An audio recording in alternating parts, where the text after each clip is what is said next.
ஒரு கல்லு மிகவும் வேதனைப்பட்டு ஆண்டவர்கிட்ட முறையிட்டுச்சான். என்ன சாமி, மண்ணுல நான் இருந்தேன், என்ன சூழ மண் இருந்தது, ஜாலியா அந்த மண்ணுல புதைந்து நான் மகிழ்ச்சியா இருந்தேன்.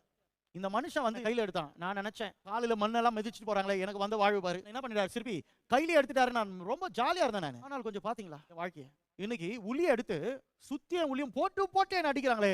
ஆண்டவரே, நீர் இதெல்லாம் பார்த்துட்டு இருக்கிறீரே, இதெல்லாம் நியாயமா சாமி? எங்கேயோ நான் கிடந்தேன் ஏசப்பான்னு என்ன தூக்கி எடுத்த அந்த பாவி, நான் நினைச்சேன் ஏதோ நல்லது நடக்குதுன்னு, போட்டு போட்டு உளியால என்ன அடிக்கிறானு, ஈவே இறக்குமே இல்லையான்னு. ஆண்டவர் பார்த்துட்டு சைலண்டா இருந்தாராம். அப்ப இந்த கல்லு தினந்தோறும் இதே ஜபம். அடி வாங்கும் போதெல்லாம் ஐயோ ஆண்டவரே என் பையனை கைவிட்டீங்க. எல்லாம் அடிச்சுட்டு இருக்கும் போதோ பக்கத்துல இருக்கிற ஒரு சிலை சொல்லிச்சான், ஏஞ்சல் மாதிரி ஒரு சிலை. ஏய் சி சுமாரு, இன்னும் கொஞ்சம் நல்லா தெரிஞ்சுக்க வேண்டாம். அப்ப இந்த கல்லு இப்படி பார்த்துச்சான், உனக்கு என்னப்பா நீ பேசுவ, நீ நல்லா அழகா இருக்க, என்ன சொல்லு. துக்கத்தில் அழுதுச்சான். மறுநாள் எல்லாம் முடிஞ்ச பிறகு இந்த கல்லு கண்ணு விழிச்சு பாக்குதான். இந்த ஏஞ்சல் இருந்துச்சு பாருங்க, அந்த ஏஞ்சல் பக்கத்துல அந்த கல்லு இருக்கான். இந்த கல்லுக்கு அடி எதுவும் விழல. எல்லாம் வந்து வாய் மேல கையை வச்சுட்டு போறாங்களா அந்த கல்லை பார்த்துட்டு. பக்கத்துல சுமார் இருந்துச்சு பாரு அந்த ஏஞ்சல், அதை தூக்கி இப்படி பாக்குறாங்களா, பார்த்துட்டு கீழே வச்சுட்டு இதை வந்து அவ்வளவு மேன்மையா பாக்குறாங்க. ஏன்னா இந்த கல்லுக்கு அந்த ஏஞ்சலோட பெட்டராக செதுக்கி இருக்கிறது இதுக்கு தெரியல. ஒரு நாள் வந்து எல்லாருக்கும் கண்ணு இது மேல ஆயிடுச்சான்.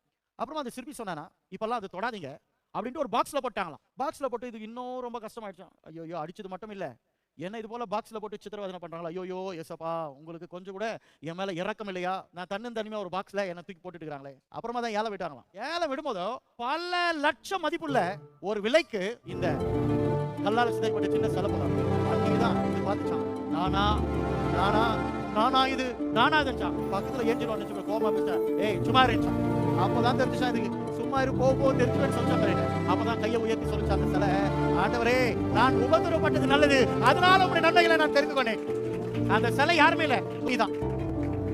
அப்ப வாழ்க்கையில பிரச்சனைகள் எல்லார் வாழ்க்கையில இருக்கதான் செய்யும்.